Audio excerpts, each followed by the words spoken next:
नमस्कार। आज के पाठ में आप सभी का स्वागत है। आज इस पाठ में हम संत कबीरदास जी की साखियों में से विरह को अंग विषय के अंतर्गत एक साखी की व्याख्या करेंगे और उसके कठिन शब्दों और भावार्थ पर विचार करेंगे।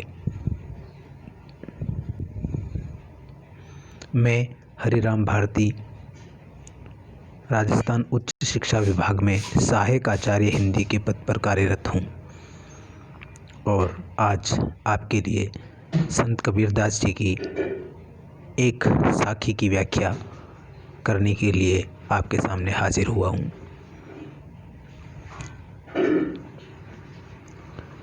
संत कबीरदास जी विरह के अंग के अंतर्गत आत्मा को या जीवात्मा को, रूह को एक प्रियतमा मानते हैं और परमात्मा को या जो करतार है, सृष्टा है, उसे एक प्रियतम के रूप में चित्रित करते हैं।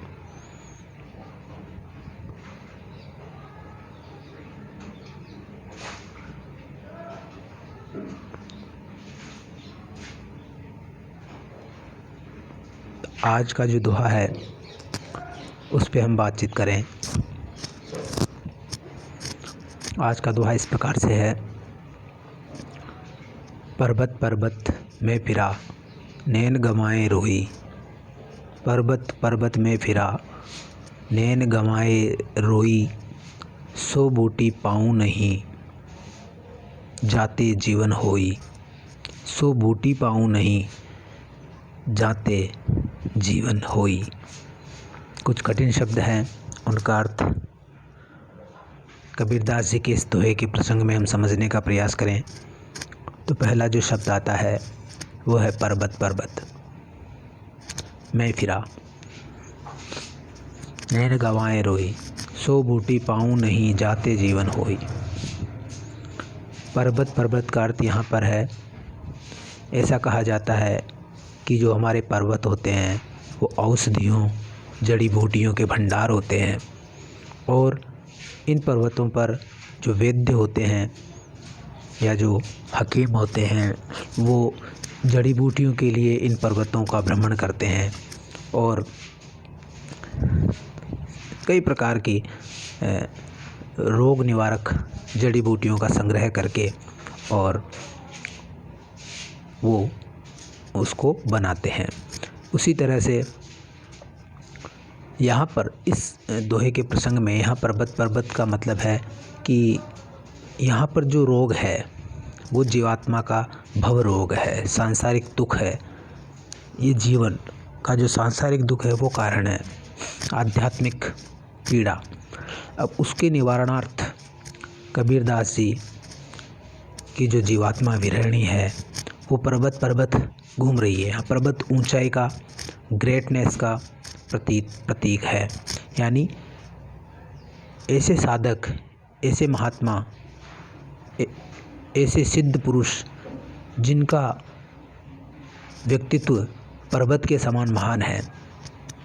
ऐसे कई पर्वतों के पास, बड़े बड़े महात्माओं, गुरुओं, सद्गुरुओं के पास मैं गया और मैंने उनके आगे रो रो करके, अपनी पीड़ा बता बता करके आँखें खो दी, नैन गंवाए खोई रोई, रो रो करके हमने अपना दुखड़ा उनके सामने रो रो करके अपने नेत्र मैंने गंवा दिए। सो बूटी पाऊँ नहीं जाते जीवन होई। यहाँ पर सो बूटी यानी ज्ञान जड़ी, ज्ञान रूपी वटी, वह वटी मुझे नहीं मिली जिससे कि मेरा जीना हो जाए, जिससे कि मुझे फिर से एक नई ज़िंदगी मिल जाए। यहाँ पर ये बात कबीरदास जी मुख्य रूप से कहते हैं। बूटी का मतलब है बूटा, बूटा यानी जो अपने वनस्पतियाँ होती है उसे बूटी कहा जाता था और अभी भी कहा जाता है बूटियाँ। जड़ी बूटी, जड़ी यानी जो जड़ें हैं जो औषधि के रूप में काम ली जाती है। बूटियाँ यानी पत्ते, फूल आदि जो काम में ले जाते थे उसे जड़ी बूटियाँ कहा जाता था। और ऐसा कहते हैं कि जैसे आपने रामायण में पढ़ा कि एक संजीवन बूटी एक माइथोलॉजिकल एक पदार्थ होता है, एक बूटी होती है जो हनुमान जी जब लक्ष्मण को शक्ति लगती है तब हनुमान जी उसको पर्वत से लेकर के आते हैं और संजीवन बूटी के सेवन से अपने जो लक्ष्मण जी हैं वो फिर से उनको प्राणदान या प्राण मिल जाते हैं, वो फिर से जीवित हो जाते हैं। तो यहाँ पर उसी संजीवन बूटी की बात, जिससे कि जीवन हो जाए, फिर से जीवन जीना हो जाए, जीवन को मुक्ति मिल जाए, दुखों से मुक्ति मिल जाए, पीड़ाओं से मुक्ति मिल जाए, ऐसी संजीवन बूटी या अमर जड़ी, जिसको संत अपनी भाषा में अमर जड़ी कहते हैं, उसकी यहाँ बात कबीरदास जी कर रहे हैं कि वह मुझे नहीं मिली। इन बड़े बड़े महात्माओं, सिद्धों, तपस्वियों, ऋषियों, मुनियों के पास में गई, वहाँ जाकर मैंने अपना दुखड़ा रोया, रो रो करके नेत्र गंवा दिए, लेकिन किसी से भी मुझे वो वटी नहीं मिली जिससे कि मेरा जीना हो जाए, मुझे इस जीवन में मुक्ति मिल जाए, सांसारिक दुख सुख से मुक्ति मिल जाए, ऐसा मुझे कोई भी नहीं मिला। यहाँ ध्यान देने योग्य बात है कि कबीरदास जी ने बिना आत्मज्ञान के मनुष्य के जीवन को मृतक तुल्य माना है। बिना आत्मज्ञान के, बिना निज स्वरूप को जाने मनुष्य का जीवन मृतक के तुल्य होता है। दूसरी बात यहाँ ये बताई गई है कि जो संजीवन बूटी भी पर्वतों पर मिलती थी और सभी तरह की जो जड़ी बूटियाँ हैं वो पर्वतों पर ही मिलती है। तो यहाँ पर जो पर्वत है वो बड़े बड़े साधकों और शास्त्रीय ज्ञान से संपन्न ज्ञानियों के लिए प्रयुक्त किया गया शब्द है पर्वत। भाव यह है कि बड़े बड़े साधकों और शास्त्रियों के पास दर दर मारा मारा फिरा और प्रिय वियोग में रो रो कर नेत्र भी खो दिए, प्रिय वियोग में रो रो करके नेत्र भी खोए और साथ में उनको अपनी पीड़ा बता बता करके, रो रो करके, अपना दुखड़ा रो करके मैंने नेत्र खो दिए, परंतु मुझे कोई भी संजीवन बूटी न दे सका, कोई भी ऐसी अमर जड़ी न दे सका जिस अमर जड़ी से मेरा दुख दूर हो जाए। कोई भी वह मार्ग न बता सका जिससे प्रभु का मिलन हो सके। जो वास्तविक जीवन है, जो सच्चा जीवन है, सच्चा मार्ग है, वह मुझे न मिल सका।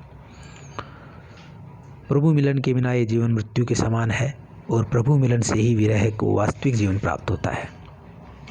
संतों ने माना है कि जब तक आत्मज्ञान नहीं हो जाता, आत्मस्वरूप का ज्ञान नहीं हो जाता, तब तक ये जीवन मृत्यु के समान ही है। और जब तक मैं नहीं मरता, संतों को मरजीवा कहा जाता है, यानी मैं मरजीवा, जो कि अपने मैं को जीते जी मार डालते हैं, ख़त्म कर देते हैं, तो उस ईश्वर का दीदार उन्हें हो जाता है, तो उसे कहते हैं कि मैं मरजीवा संत है, ऐसा कहा जाता है।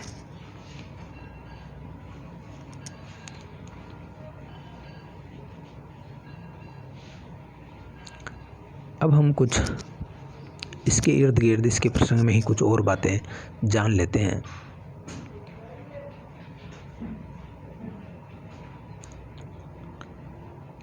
ऐसा प्राय संत साहित्य में देखा गया है कि ये जो संत होते हैं, यह अपनी महरम, अपनी जो मर्ज है उसकी दवा के लिए कोई मसीहा ढूंढते हैं, और जब वो मसीहा उन्हें न मिलता है तो वह कहते हैं कि मुझे अपनी महरम का साधु नहीं मिला, ऐसा साधु जो मेरे रोग को समझ सके और उसकी उचित दवा कर सके, ऐसा कोई साधु न मिला।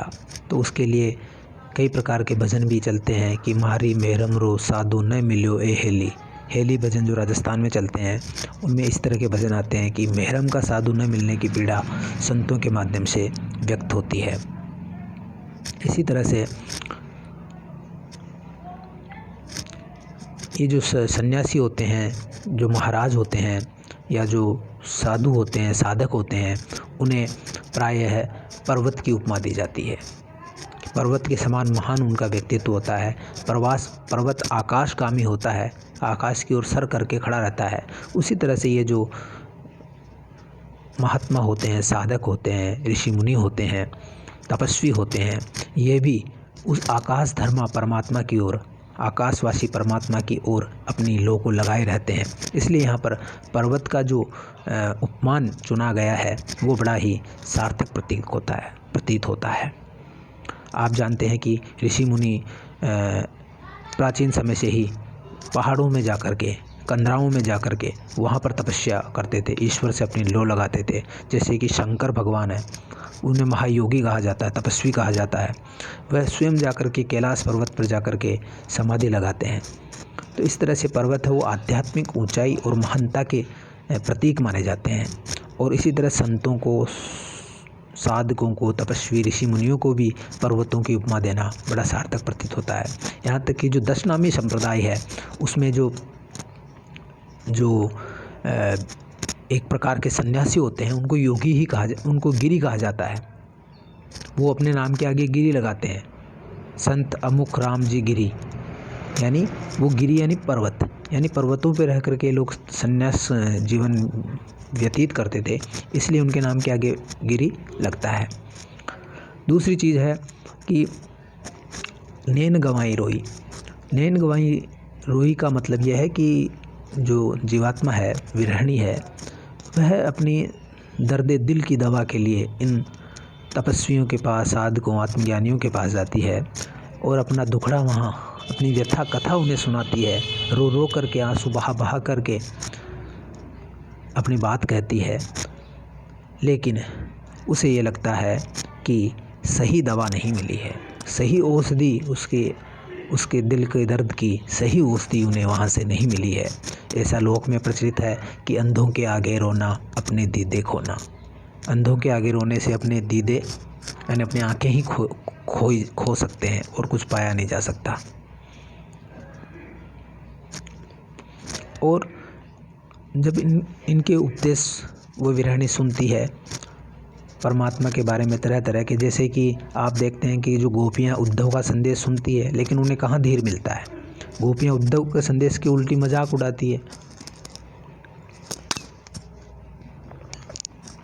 उद्धव परम ज्ञानी है, लेकिन वो गोपियों को अपने ज्ञान से संतुष्ट नहीं कर पाते हैं, उनकी आत्मा गवाही नहीं देती है। उसी तरह से यहाँ पर जो विरहिणी है वो भी कह रही है कि नैन गंवाए रोई, पर्वत पर्वत में फिरा नैन गंवाए रोई, कि आंखें मैंने रो रो करके आंखें गंवा दी है, लेकिन कोई दर्द की दवा या संजीवनी बूटी जो इस काया के कष्टों को निवारण कर सके, इस आत्मा को मुक्त कर सके, जीते जी अमर कर सके, ऐसी कोई अमर जड़ी इनसे मुझे नहीं मिला, ऐसा कोई अमृत वचन मुझे इनसे नहीं मिला है। और ये आँखों की दशा वही है कि समझाए समझे नहीं, पलक लेत नहीं चैन। इनको चैन नहीं पड़ रहा है, आँखों को चैन नहीं पड़ रहा है, क्योंकि प्रीतम का दीदार नहीं हुआ है, आत्मज्ञान नहीं हुआ है, निज स्वरूप का ज्ञान नहीं हुआ है। तब तक आँखों को चैन कैसे पड़े। वो निरंतर अश्रु बहाती रहती है। समझाए समझे नहीं, पलक लेत नहीं चैन, नीर भरे प्यासे रहे। नीर भरे हैं लेकिन फिर भी प्यासे हैं। निपट अनोखे नैन, ये बड़े अनोखे नैन हैं, इनकी विचित्र है, विरोधाभासी है कि इनमें नीर भरा रहता है लेकिन फिर भी ये प्यासी रहती है। और पलकों से घिरी रहती है, लेकिन इनको एक पल भी चैन नहीं रहता है। तो इसी तरह से जब तक यह निज स्वरूप का ज्ञान नहीं होता है, तब तक जीवात्मा को चैन नहीं पड़ता है। वह रो रो करके अपने नेत्र ज्योति को ही कम करती है। इसी तरह से सो बूटी पाऊँ नहीं, सो बूटी, वह बूटी यानी वह अमर जड़ी, वह ऐसी जड़ी जिससे कि आत्मा महक जाए, जिसकी खुशबू से आत्मा महक जाए, जिसका सेवन करने से अमृत्यु प्राप्त हो जाए, मैं मर जाए और आत्मा के निज स्वरूप का ज्ञान हो जाए, ऐसी अमर जड़ी का वर्णन संत साहित्य में खूब मिलता है। संत कहते हैं कि सतगुरु दीनी अमर जड़ी, सतगुरु दीनी अमर जड़ी, वह जड़ी मोहे लागे प्यारी, अमृत रस से भरी। वो जो जड़ी है वो अमृत रस से भरी हुई है। वो जीवन के सभी तापों को, सभी दुखों का निवारण करने वाली उपदेश रूपी अमृत जड़ी है, जो जिसको सुनकर के आत्मस्वरूप का ज्ञान हो जाता है। ऐसी जड़ी मुझे कहीं भी नहीं मिली। ऐसी वो अपनी व्यथा कहती है। ऐसी दवा उसे नहीं मिली, अपने रोगों की, अपने दर्द की कोई ऐसी दवा, अपने उसके ऐसा मलहम नहीं मिला, कोई उसके मर्ज को समझने वाला नहीं मिला जो उसे उचित दवा उसकी कर सके। लेकिन सतगुरु जब मिले, सच्चे सतगुरु मिले, तो उन्होंने वह अमृत जड़ी उसको दे दी, अमृत जड़ी दे दी, संजीवनी बूटी दे दी, जो कि राम नाम रूपी है, जो कि जिसका निरंतर सुमिरन करने से आत्मज्ञान होता है, ऐसा माना जाता है। अब हम बात करें सूफी परंपरा की। सूफी परंपरा में भी इस बूटी का खूब वर्णन हुआ है, और हम जानते हैं कि कबीरदास पर न केवल सिद्धों नाथों का प्रभाव था, बल्कि तात्कालीन जो सूफी धारा चल रही थी, सूफियाना इश्क की जो धारा चल रही थी, उसका भी कबीरदास जी पर बड़ा ही व्यापक, उनके वाणी पर बहुत ही व्यापक प्रभाव पड़ता है। तो वैसे ही एक सूफी संत हुए हैं हज़रत सुल्तान बाहू। उन्होंने ऐसी ही चंबा जो हिमालय पर्वत का एक घाटी है, वहाँ की एक बूटी का वर्णन अपने काव्य में किया है, जो कि गुरु के द्वारा ही पाई जा सकती है, और उसको पाने से आत्मा उसी तरह महक जाती है जैसे कि जो हिरण होता है उसके भीतर कस्तूरी बसती है, लेकिन उसको पता नहीं रहता है कि उसके भीतर ही वह बूटी मौजूद है। लेकिन जब उसको गुरु या मुर्शिद जब ये ज्ञान करा देता है कि ईश्वर तेरे भीतर ही मौजूद है, तब उसे उस बूटी का आनंद मिलता है। तो ऐसे चंबे दी बूटी, पंजाबी में ऐसे खूब सारे पद मिलते हैं हमें संतों के, जिसमें इस बूटी का वर्णन है। अलिफ अलाह चंबे दी बूटी, मुर्शिद मन विच लाई तुहू, नफ़ी इस बात दा पानी मलिया, हर रगे हर जाई तू, अंदर बूटी मुश्क मचाया, मुश्क कहते हैं कस्तूरी को, अंदर बूटी मुश्क मचाया, जा फुल्ला ते आई थू। जैसे फूलों से खुशबू आती है, वैसे ही अंदर जब कुंडलिनी जागृत हो जाता है, जब कस्तूरी कुंडल में जब कस्तूरी का ज्ञान हो जाता है, तो इसी तरह से खुशबू, जैसे फूलों से खुशबू आती है, वैसे ही एक चेतना व्याप्त हो जाती है। जीवे मुर्शिद कामिल बाहू, जे यही बूटी लाई हूँ। कि मुर्शिद कहते हैं गुरु को, कि पूर्ण गुरु, सतगुरु, जो पूरा गुरु है। इसीलिए संतों में पूरे सतगुरु की, अधूरा सतगुरु बड़ा ही खतरनाक माना गया। जैसे कि नीम हकीम खतरे जान, नीम मुल्ला खतरे ईमान। इसी तरह से कि जो सतगुरु है वह अधूरा नहीं होना चाहिए, वह पूरा होना चाहिए। अब मैं पूरा सतगुरु पाया, तो पूरा सतगुरु जब तक नहीं मिलेगा तब तक उस कुंडलिनी में बसी हुई कस्तूरी का ज्ञान नहीं होगा, ऐसा माना जाता है।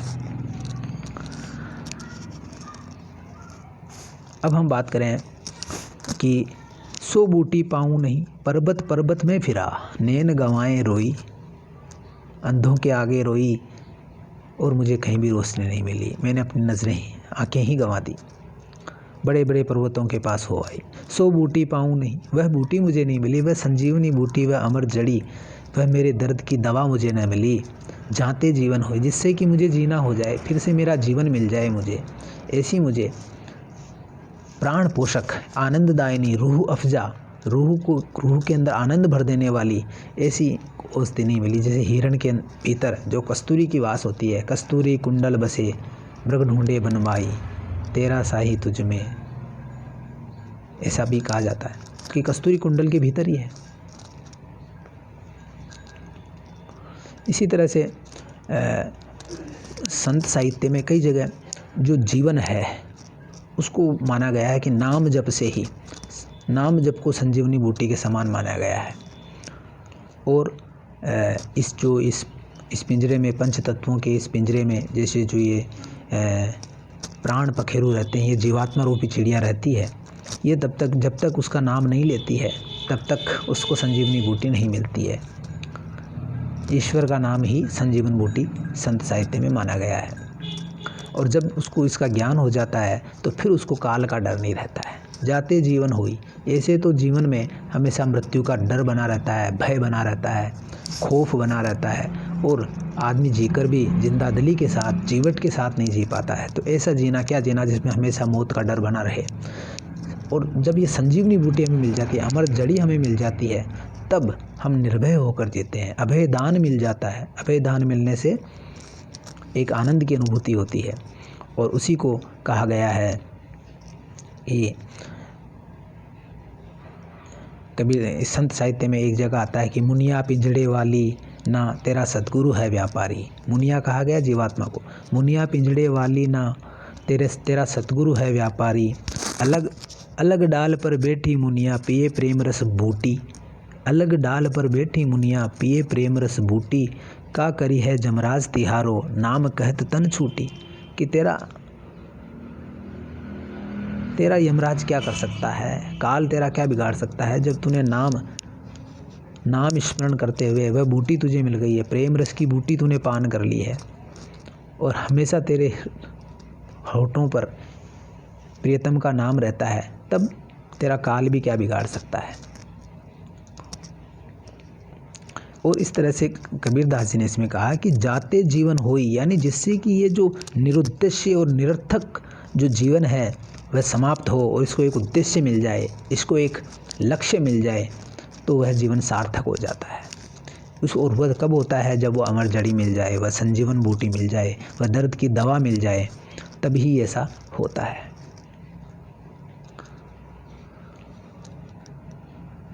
और ऐसी दवा जब मिल जाती है तो वह संत अपने में को मार डालता है, अपना जो अहंकार है, आपा है, उसको विगलित कर देता है और तब उसे इस बूटी के पान का रस का आनंद आता है। कबीर ने कहा है कि मैं मर जीवा समुद्र का डुबकी मारूं एक।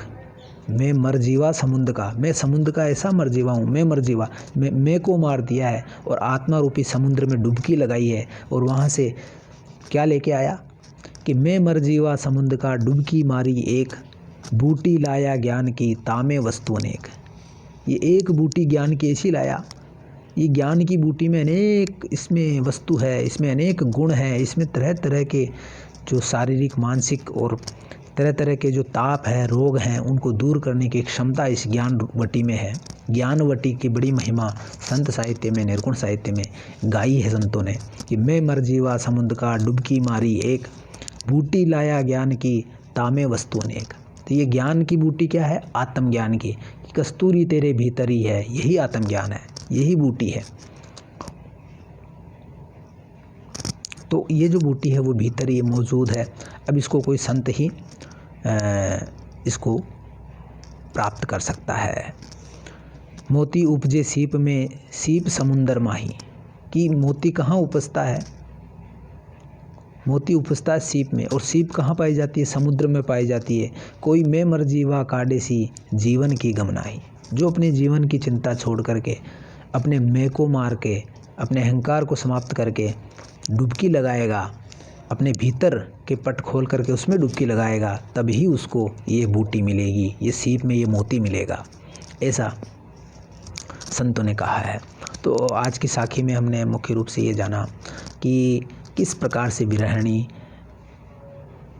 की जो दवा है, उसके दर्द की जो दवा है वो कैसे मिलती है और कैसे वह उसका जीना सार्थक होता है। और बूटी का ये जो संजीवनी बूटी, अमर जड़ी, इसका जो वर्णन संत साहित्य में है उसके बारे में अपने जानकारी प्राप्त की। आज के पाठ को ही समाप्त करते हैं। कल संत कबीर के किसी अन्य साखी पर हम लोग बातचीत करेंगे। तब तक के लिए इजाज़त दीजिए।